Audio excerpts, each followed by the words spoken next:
Bienvenidos a Gato Criminólogo. Hoy, en este episodio especial, vamos a adentrarnos en un suceso que ha conmovido profundamente a Argentina y al mundo entero. Se trata de un evento trágico ocurrido en las afueras de Buenos Aires, involucrando a 3 jóvenes mujeres cuya historia nos recuerda la importancia de la vigilancia comunitaria. Antes de empezar, quiero advertir que este relato contiene descripciones de situaciones difíciles y sensibles, aunque usaré un lenguaje cuidadoso para respetar las normas de nuestra plataforma y a nuestra audiencia.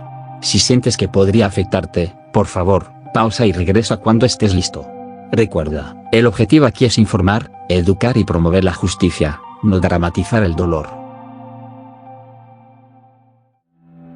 A finales de septiembre de 2025, Argentina despertó con la noticia de un hecho estremecedor. 3 jóvenes desaparecidas fueron encontradas sin vida en Florencio Varela, provincia de Buenos Aires.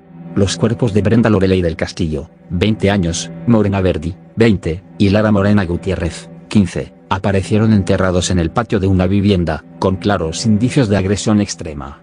Las autoridades confirmaron que las muchachas habían sido sometidas a un ataque particularmente cruel, en un hecho que pronto sería calificado como un crimen con características de género y vinculado al crimen organizado. La noticia provocó estupor e indignación en la sociedad argentina. Se vivió una suerte de duelo colectivo ante la gravedad del caso. Este es el relato detallado de aquel triple crimen que sacudió conciencias y desató movilizaciones en todo el país.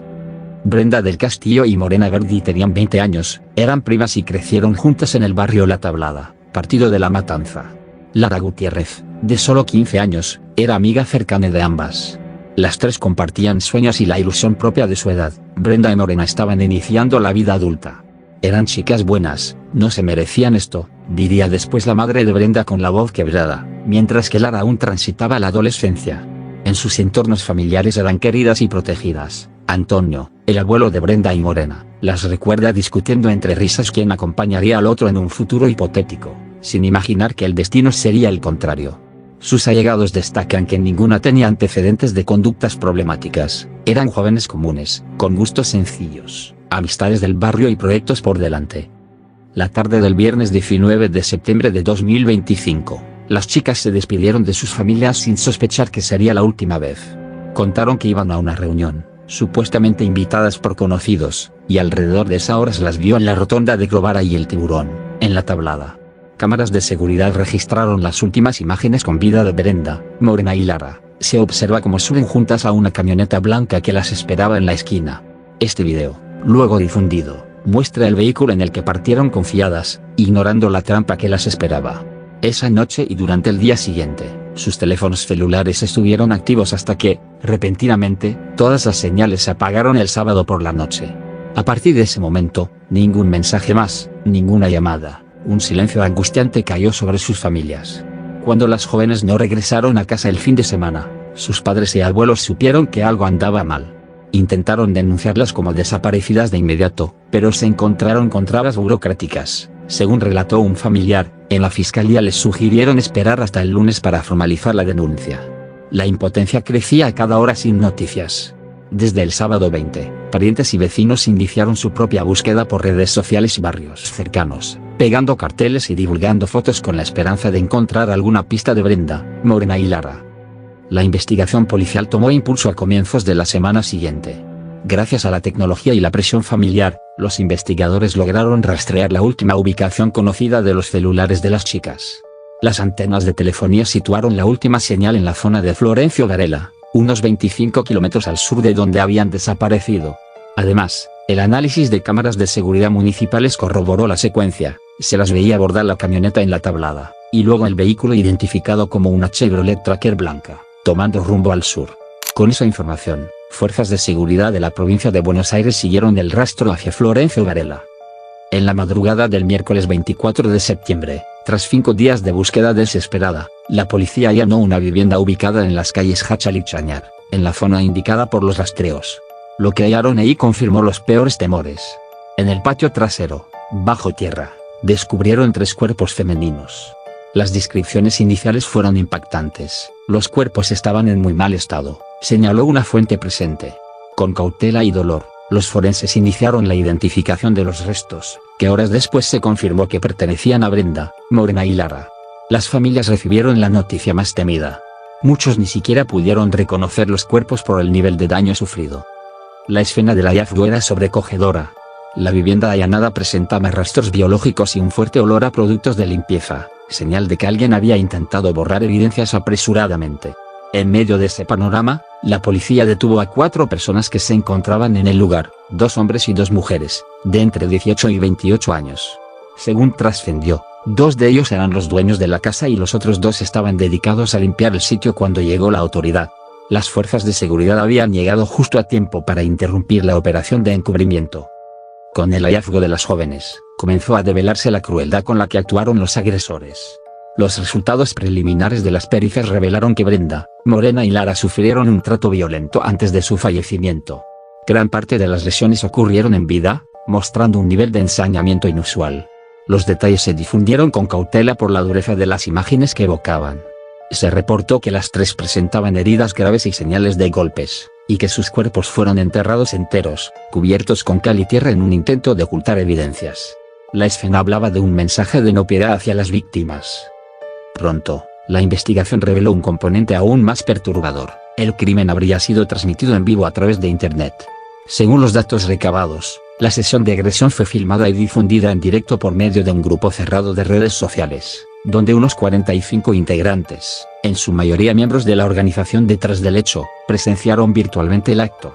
Esta transmisión no fue un hecho al azar, sino parte integral del plan delictivo. De acuerdo con el ministro de Seguridad bonaerense, Javier Alonso, los autores buscaban enviar un mensaje de advertencia tanto a sus subordinados como a grupos rivales, demostrando de lo que eran capaces en medio de disputas territoriales. En otras palabras, el tormento infligido a Brenda, Morena y Lara fue utilizado como escarmiento ejemplarizante dentro del bajo mundo criminal, una lección aterradora emitida en tiempo real para sembrar el miedo.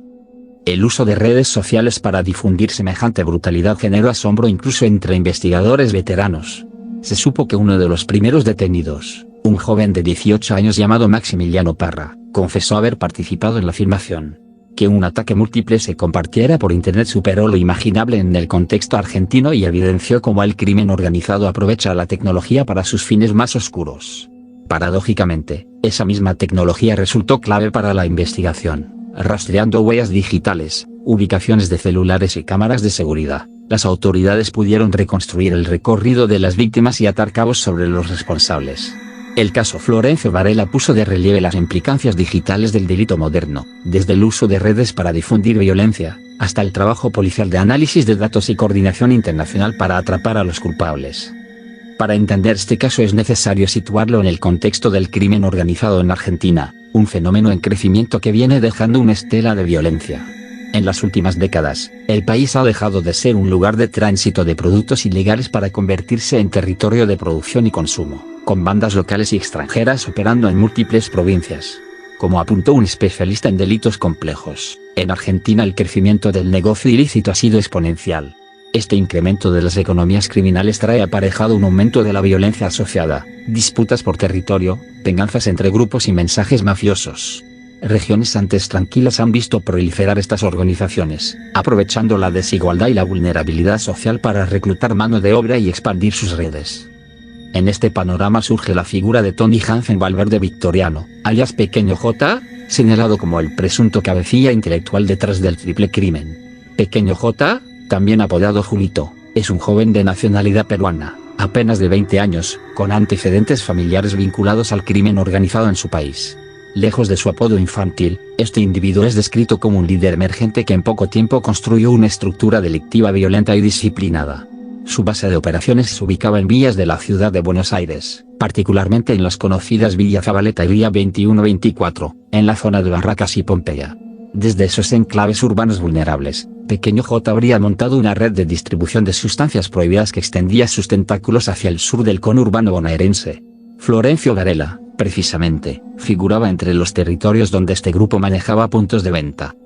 Según la hipótesis oficial de los fiscales, Pequeño J ordenó personalmente el ataque y la eliminación de Brenda, Morena y Lara. El motivo, una represalia del crimen organizado. ¿Represalia por qué? Las versiones iniciales varían, pero convergen en un trasfondo de traición en el negocio de las sustancias ilícitas. Se especuló que alguien cercano a las víctimas habría sustraído una importante cantidad de material prohibido, perteneciente a la banda. En un primer momento se mencionó que la hermana de Lara Gutiérrez pudo haber robado una cantidad de ese material de un escondite, provocando la furia del grupo criminal. Con el avance de la causa, una de las detenidas confirmó esa línea, Celeste González Guerrero, 28, arrendataria de la casa de Florencio Varela, declaró ante la justicia que el móvil del triple crimen fue el robo de una carga de estupefacientes y que por esa razón Pequeño J habría decidido dar un escarmiento público mediante la transmisión de las agresiones. Aunque las cifras difieren, incluso circuló el rumor de una pérdida mucho mayor, el trasfondo es el mismo: las jóvenes habrían sido usadas como chivo expiatorio de un ajuste de cuentas dentro de la red criminal. Se investiga si Lara, la menor, fue manipulada para tender una trampa a un integrante rival, posiblemente haciéndose pasar por compradora o acompañante, y así apropiarse del material, lo que luego desencadenó la represalia fatal. No obstante, las autoridades toman con cautela estas versiones, hay que analizar todo con pinzas, advierten, conscientes de que algunos testimonios pueden buscar reducir la propia responsabilidad. En cualquier caso, la ferocidad del castigo, 3 mujeres jóvenes brutalmente eliminadas, indica que para los criminales el mensaje debía ser contundente. Como señalara el ministro Javier Alonso, refiriéndose a Pequeño J, es un individuo desequilibrado. Decidió disciplinar a sus lugartenientes mostrando de qué es capaz para construir autoridad, incluso transmitiendo por redes las agresiones a sus víctimas. Este concepto de disciplina interna dentro de una organización delictiva resulta novedoso y aterrador en el contexto local. Argentina ha visto crímenes mafiosos en el pasado, pero raramente con el nivel de violencia y exposición que mostró el caso de Florencio Varela. Expertos penalistas coincidieron en calificar el hecho como un narcofemicidio, un crimen ordenado por un líder narco en el que las víctimas son mujeres, lo cual, según remarcan, suele implicar un ensañamiento aún mayor. Cuando alguien de ese mundo elimina a su víctima no utiliza los mismos métodos. Cuando son mujeres el ataque es más cruel, explicó el abogado Rodolfo Zarata al analizar el caso en televisión. Es decir, la violencia extrema también tendría un componente de odio de género, donde los cuerpos de las mujeres son convertidos en territorio de venganza y mensaje. Este enfoque abre un debate profundo. No se trató de un simple ajuste de cuentas entre criminales, sino de un acto cargado de significados misóginos y mafiosos a la vez. Tras el hallazgo de los cuerpos el 24 de septiembre, la investigación judicial se aceleró bajo un estricto secreto de sumario. Inicialmente estuvo a cargo del fiscal Gastón Duplá, de La Matanza, y luego pasó al fiscal Adrián Arribas, del Departamento Judicial de Quilmes, especializado en homicidios complejos. La prioridad era desarticular por completo a la banda responsable y llevar ante la justicia a todos sus miembros, desde los ejecutores materiales hasta el autor intelectual. En pocos días, las fuerzas de seguridad realizaron al menos 20 allanamientos en distintos puntos, vías de emergencia en la ciudad de Buenos Aires, como la vía Zabaleta mencionada, domicilios en La Matanza, y en Florencio Varela, entre otros lugares vinculados a la organización. Estos operativos, coordinados con la Procuraduría de Narcocriminalidad y Divisiones Antidrogas, permitieron secuestrar evidencia clave, vehículos, armas, teléfonos y elementos con posibles rastros biológicos. Las detenciones se sucedieron rápidamente. Los primeros 4 arrestados fueron aquellos capturados infraganti en la casa de Florencio Varela la madrugada del miércoles 24. Allí cayeron Celeste Mayali González Guerrero, arrendataria de la vivienda donde estaban los cuerpos, y su pareja Miguel Ángel Villanueva Silva, ambos de nacionalidad peruana, junto a Yara Daniela Ibarra, y Maximiliano Andrés Parra, estos últimos sorprendidos mientras limpiaban las manchas semáticas de la escena del crimen. Los 4 detenidos iniciales se negaron a declarar en un primer momento. La fiscalía los imputó por homicidio calificado por haber sido cometido con el concurso premeditado de 2 o más personas, por alevosía y ensañamiento, y por mediar violencia de género, cargos gravísimos que reflejan la planificación, crueldad y el componente misógino del delito. Todos quedaron bajo prisión preventiva en una cárcel de máxima seguridad mientras avanzaban las pesquisas. Con esos eslabones detenidos, la policía apuntó a capturar a los demás integrantes de la banda, especialmente a quienes habían huido. El 5º detenido resultó ser Lázaro Víctor Sotakuro Lázaro, ciudadano peruano acusado de brindar apoyo logístico al traslado y ocultamiento de las víctimas. Sotakuro, señalado como el chofer de un vehículo de apoyo, un Volkswagen Fox blanco que escoltó a la camioneta principal la noche del crimen, intentó fugar del país, pero fue localizado y arrestado el viernes 26 de septiembre en un hostel de Villazón, Bolivia. Había cruzado la frontera por un paso ilegal, posiblemente buscando refugio, pero una rápida coordinación internacional permitió su detención. Pocos días después, Bolivia lo expulsó y fue extraditado a la Argentina, donde quedó a disposición de la justicia. El 6º implicado en caer fue Ariel Jeremías Alexis Jiménez, de nacionalidad argentina. Jiménez, apodado el Gringo en el ambiente, fue identificado como el hombre que cavó la fosa donde enterraron a las jóvenes. Sabiendo que la policía estaba tras sus pasos, Ariel Jiménez optó por entregarse voluntariamente en La Matanza, su barrio de residencia, el sábado 27 de septiembre. Según trascendidos, confesó haber sido el encargado de hacer el pozo en el patio de la casa de Florencio Varela, supuestamente bajo amenazas de los cabecillas. Su colaboración podría ser estratégica en la causa, aunque igual enfrentó la imputación por triple homicidio agravado.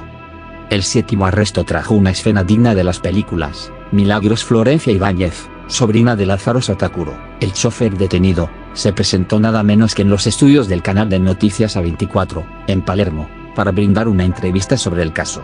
Ibáñez, posiblemente tratando de despegarse de sospechas o confundir a la opinión pública, habló ante cámaras, pero al salir del canal, el 29 de septiembre, la esperaban agentes de la policía de la ciudad y de la policía bonaerense con una orden de captura. Fue detenida allí mismo.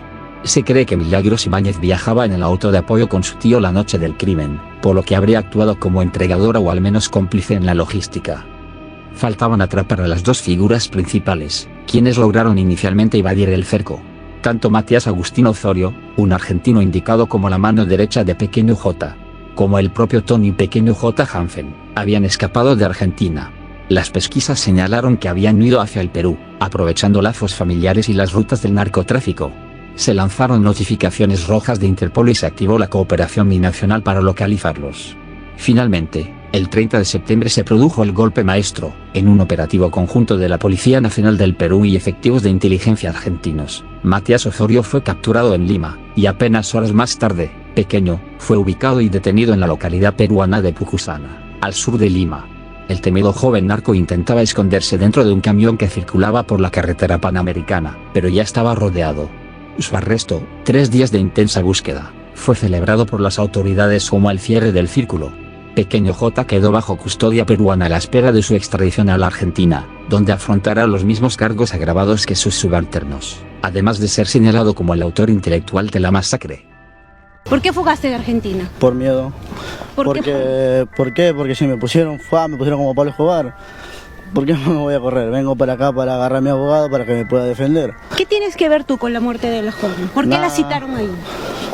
¿Cómo que por qué la citaron? Yo no sé nada de ese tema. Simplemente me están sindicando, pero después yo no tengo que ver nada. ¿Te citaste a los jóvenes en esa casa? Yo no cité a nadie. ¿Conocías a Brenda, a Lorena? No lo conocía a nadie. A mí simplemente me están echando la culpa. Han encontrado comunicaciones que te pueden vincular con este caso. Pero no hay nada contra mí. Pero ¿cuál celular? Mi celular lo acaba de tener la policía. Mi celular personal. ¿Por qué estabas escondido en el camión? ¿A dónde te intentabas fugar? No intentaba fugar, intentaba irme a Trujillo. ¿Querías volver a La Esperanza? Quería ir con mi abogado. Con estas detenciones internacionales, la lista de implicados detenidos ascendió a 9 personas para comienzos de octubre, todas vinculadas a la banda narco que operaba entre Buenos Aires y Perú. Posteriormente, la propia investigación contabilizó hasta 11 detenidos al extenderse las redadas. Incluían a 5 peruanos y 6 argentinos, todos acusados de distintos roles en el crimen. No obstante, quedaron al menos 3 sospechosos prófugos, con pedidos de captura internacional. Se trata del ex Roger Chino Castillo, un peruano pareja de Milagros Ibáñez, Manuel Papá Valverde Rodríguez, tío de Pequeño J, y David Gustavo Morales Guamán, alias el Loco David o el Tartamudo. Todos ellos habrían participado de alguna forma en la planificación o ejecución del triple crimen y habrían escapado posiblemente al Perú u otro país limítrofe. La cacería global sigue abierta para dar con ellos. Mientras tanto, en Argentina la justicia avanza reuniendo pruebas, testimonios, peritajes forenses, análisis de teléfonos y cámaras, que arman poco a poco el rompecabezas de cómo se orquestó esta operación criminal sin precedentes. El asesinato de Brenda, Morena y Lara no solo constituyó un caso policial, sino que detonó una ola de reacciones sociales y políticas en todo el país. Apenas se conoció la noticia del hallazgo de los cuerpos, las comunidades de La Matanza y Florencio Varela se movilizaron. Esa misma tarde del 24 de septiembre, familiares, amigos y vecinos de las víctimas realizaron una marcha de antorchas en La Tablada, el barrio donde habían sido vistas por última vez. Con lágrimas en los ojos y fotos de las chicas en alto, clamaban justicia por Brenda, Morena y Lara. El dolor se mezclaba con la furia. Me las arrancaron, no se merecían terminar así, gritaba desconsolada la madre de Brenda frente a las cámaras, exigiendo castigo a todos los responsables. Las 3 familias, destrozadas, se unieran en el duelo y en la lucha. Ningún responsable debía quedar impune. Rápidamente, la indignación trascendió lo local. Organizaciones feministas y de derechos humanos convocaron a movilizaciones en distintos puntos del país. Al día siguiente, 25 de septiembre, cientos de personas se concentraron en Plaza Flores, en la capital federal, para expresar su repudio al triple femicidio. Se vivieron escenas emotivas, velas encendidas, cánticos de ni una menos y carteles con la consigna "ninguna víctima es descartable". Esta frase, convertida en consigna, subrayaba que independientemente de las circunstancias personales de las jóvenes, sus vidas tenían valor y su pérdida debía dolerle a toda la sociedad. Muchas manifestantes señalaron que la crueldad del caso las hacía sentir un duelo colectivo, identificándose con las víctimas por ser mujeres jóvenes de sectores humildes. Durante esas marchas emergió también una crítica al tratamiento mediático que algunos medios dieron al caso en los días de búsqueda. Organizaciones denunciaron que cierta prensa se enfocó en especular sobre la vida privada de las chicas, si tenían vínculos con narcos, si andaban en algo raro, en lugar de centrarse en encontrarlas y protegerlas. Basta de indagar en nuestras vidas, basta de hacernos creer que nos merecemos la muerte, exclamó en la plaza Georgina Orellano, apuntando contra la tendencia a estigmatizar a las víctimas por su origen humilde o sus decisiones personales. No le pasa a cualquiera, le pasa a las pobres. Le pasa a las vulnerables, añadió con bronca, dejando en claro que este tipo de violencia azota con más ferocidad a quienes menos protección tienen. Sus palabras resonaron fuerte. No debía permitirse ningún atisbo de culpabilización de Brenda, Morena y Lara por lo ocurrido. Eran víctimas, punto. Y merecían justicia y respeto. Las movilizaciones alcanzaron su pico el 28 de septiembre, fecha que coincidió con el Día de Acción Global por el Aborto Legal y Seguro. En una multitudinaria concentración en la Plaza de Mayo de Buenos Aires, colectivos feministas articularon ambos reclamos: los derechos de las mujeres sobre sus cuerpos y el fin de la violencia machista. Bajo el grito unificado de "ni una menos", miles de personas recordaron a Brenda, Morena y Lara, sosteniendo que sus asesinatos evidenciaban la deuda del Estado en materia de seguridad e igualdad. Tristemente, en esa marcha también se registraron momentos de tensión. Cuando un grupo intentó cortar la Avenida de Mayo, la policía actuó para dispersarlas y hubo corridas. "Vayan a buscar a los narcos que las mataron, cobardes", se escuchó increpar a los uniformados, que se enfrentaban a un público enfurecido y doliente. Algunas manifestantes denunciaron represión policial, lo que añadió otro matiz de indignación a la jornada. En paralelo, el impacto mediático fue enorme.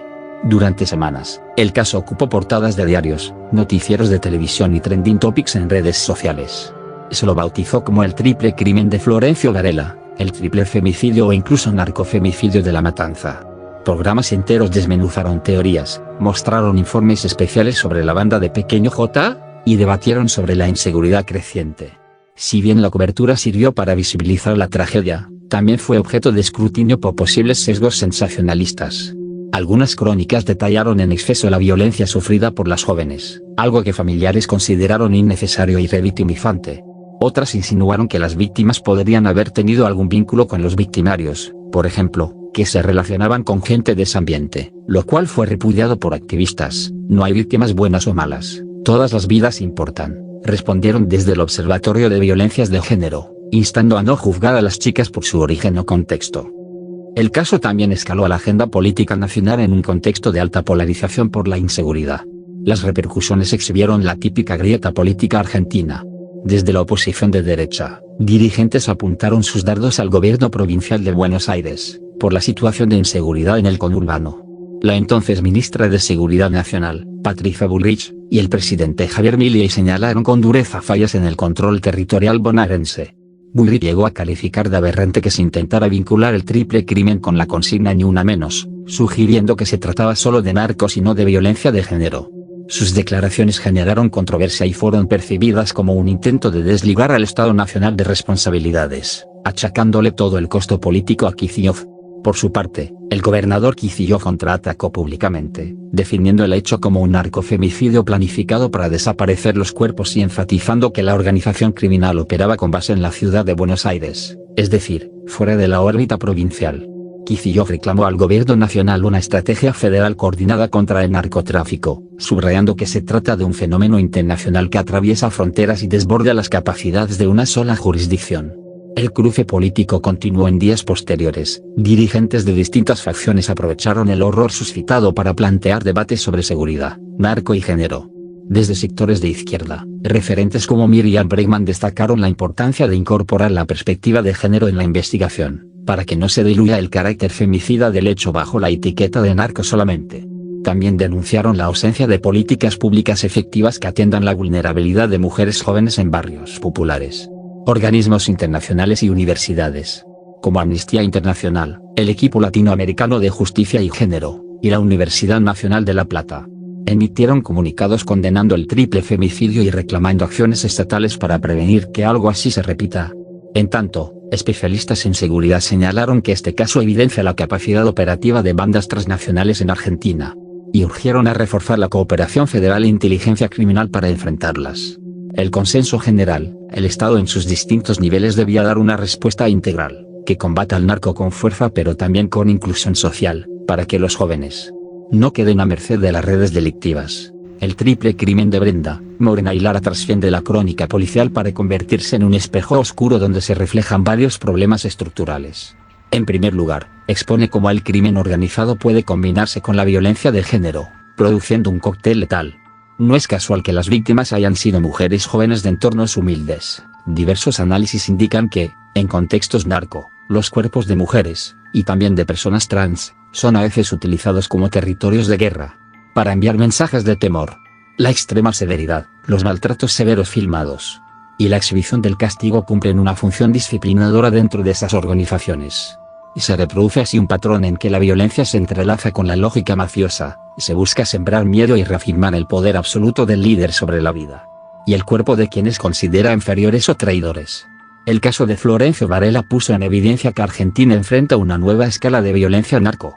Algunos lo comparan con tácticas vistas en países como México o Colombia, donde lamentablemente es conocido el fenómeno de los asesinatos ejemplificadores difundidos públicamente. Ver algo así en suelo argentino resultaba inimaginable hace unos años, pero la realidad mostró lo contrario. El triple crimen exhibe la capacidad operativa de bandas narcotransnacionales con inserción en varios distritos, señalaron analistas de seguridad, advirtiendo que estas redes criminales trascienden límites jurisdiccionales y desafían la respuesta del Estado. La planificación meticulosa que tuvo este hecho, con varios vehículos, comunicación encriptada, división de tareas entre capturar, maltratar severamente, enterrar, limpiar, etc., evidencia un nivel de organización delictiva preocupante. Cada detenido cumplía un rol específico, el que manejaba, el que filmaba, la que alquilaba la casa, el que cavaba la fosa, etc., mostrando la estructura casi paramilitar de la banda. Para los expertos forenses, hubo un claro ensañamiento premeditado, nada fue improvisado, sino ejecutado con frialdad para maximizar el sufrimiento y el impacto intimidatorio. Otra dimensión que emerge es la desprotección de las víctimas. Brenda, Morena y Lara provenían de un contexto de vulnerabilidad. De hecho, estadísticas del Observatorio Ahora que sí nos ven revelan que en Argentina hubo 178 muertes violentas de mujeres en los primeros 9 meses de 2025, una mujer quitada de la vida cada 36 horas, y al menos 12 de esos casos ocurrieron en contextos de narcocriminalidad, incluyendo el de estas 3 jóvenes. Es una tendencia alarmante, mujeres y niñas empujadas a la precariedad y a economías ilegales, terminan quitadas de la vida o criminalizadas, y muchas veces sus casos ni siquiera reciben la atención mediática o la empatía social que merecen. Este triple femicidio, por su severidad, rompió la invisibilidad, pero las organizaciones de género señalan que hay otros muchos narcofemicidios quizás menos conocidos que siguen ocurriendo en barrios pobres de todo el país. Denuncian que los medios suelen cubrirlos de forma sesgada, resaltando aspectos estigmatizantes, por ejemplo, insinuar que las víctimas algo habrán hecho por estar vinculadas al narco, lo cual refuerza la idea errónea de víctimas inocentes versus víctimas culpables. Frente a ello, el mensaje desde los colectivos sociales es contundente: no hay víctimas buenas ni malas. No importa dónde estaban, cómo se vestían o qué hacían, todas las vidas importan. Ninguna mujer merece ser maltratada severamente y quitada de la vida, sin importar las circunstancias. En términos sociológicos, este crimen funciona como un mensaje de temor deliberado. Para la banda de Pequeño J, mostró poder y castigó la deslealtad. Para la sociedad, mostró hasta dónde pueden llegar las redes narcos si no se las frena a tiempo. La severidad empleada agrava las eventuales condenas, se sumarán figuras de maltrato severo, femicidio y asociación ilícita probablemente, pero más allá de la respuesta penal, queda planteada la necesidad de una estrategia integral. Especialistas señalan que no alcanza con detener a los ejecutores, que ciertamente es necesario, sino que hay que apuntar a desmantelar las estructuras que permiten que estas organizaciones recluten a jóvenes y operen con relativa impunidad. Esto implica políticas públicas en varios frentes: prevención del delito con mayor presencia estatal en los barrios, oportunidades educativas y laborales para la juventud, para que el narco no sea la única salida económica, protección efectiva a personas en riesgo, y una perspectiva de género que entienda que a las mujeres pobres muchas veces quedan atrapadas entre la violencia machista y la violencia criminal sin mecanismos de escape. El triple crimen de Florencio Varela sacudió a la Argentina porque tocó muchas fibras sensibles a la vez. En un solo hecho confluyeron el horror del femicidio, 3 mujeres jóvenes masacradas por su condición de mujeres, y la ferocidad del narco, un ajuste de cuentas mafioso transmitido como espectáculo del horror. Es un duro llamado de atención sobre las realidades que laten en los márgenes de nuestras ciudades. Como reflexionó un periodista, este caso nos muestra la cara más oscura de la violencia urbana actual, donde conviven la desigualdad, el crimen organizado y la misoginia. Transformar esa realidad requerirá, sin duda, un compromiso profundo de toda la sociedad y de todos los poderes del Estado. A medida que 2025 se acercaba a su fin, el eco de los nombres Brenda, Morena y Lara seguía resonando en la conciencia nacional. Sus familias, pese al inmenso dolor, se han convertido en abanderadas de la búsqueda de justicia. En cada audiencia judicial, ahí están las madres, padres y abuelos con fotos de sus hijas en mano, recordando su humanidad más allá de las crónicas policiales. La única paz que puedo obtener es que me digan la verdad, expresó el padre de Brenda, ansiando entender por qué les hicieron eso. Es un anhelo compartido por todos, saber qué falló, quiénes decidieron que esas 3 vidas podían ser sacrificadas y cómo evitar que vuelva a suceder. El proceso judicial promete ser largo y complejo, con múltiples imputados e incluso cooperación internacional para juzgar a los cabecillas extraditados. Sin embargo, la sociedad civil se mantiene vigilante. Colectivos feministas, organizaciones barriales y movimientos antinarcotráfico siguen de cerca la causa para asegurar que no haya impunidad. Nos faltan Brenda, Morena y Lara, repiten en cada marcha, convirtiendo la ausencia de las chicas en un impulso para exigir cambios. Ese lema, nos faltan, evoca otros nombres y otras ausencias, engrosando la lista de las que ya no están por culpa de la violencia machista y la desidia estatal. Este caso, por su crudeza, también ha generado reflexiones íntimas en muchos hogares argentinos. Padres hablando con sus hijas sobre los peligros, jóvenes replanteándose con quién se relacionan, comunidades organizándose para cuidarse mutuamente. El canal Gato Criminólogo, al contar esta historia, busca no solo relatar los hechos sino también aprender de ellos. Aprender que la violencia extrema muchas veces se cierne sobre los más vulnerables, pero que como sociedad podemos y debemos actuar antes de que sea tarde. Aprender que no podemos normalizar ni el narco en nuestros barrios ni el machismo en nuestras vidas. Que cada alerta ignorado, cada programa social recortado, cada comentario que culpa a la víctima, alimenta el caldo de cultivo para tragedias como esta. Al cerrar este relato, la imagen que queda no es la de la violencia, sino la de 3 sonrisas jóvenes que ya no están. Brenda, Morena y Lara debieron haber tenido un futuro, estudiar, trabajar, enamorarse, vivir. No pudo ser así, y eso nos interpela a todos. Hoy, sus nombres se han convertido en símbolo de lucha. Lucha por justicia en su caso concreto, y lucha más amplia por un país más seguro y más justo, donde ninguna otra chica sea arrancada de su familia de forma tan severa. Que su recuerdo nos obligue a no mirar hacia otro lado. Que nos impulsa a tender manos solidarias en los barrios olvidados, a exigir políticas públicas que lleguen a tiempo, a educar en la no violencia y en la igualdad. Solo así le daremos un sentido a tanto dolor, construyendo una sociedad donde ni una menos sea por fin una realidad, y donde los mensajes mafiosos jamás vuelvan a tener la última palabra. Que descansen en paz, y que su historia nos despierte la conciencia para que algo así nunca vuelva a ocurrir.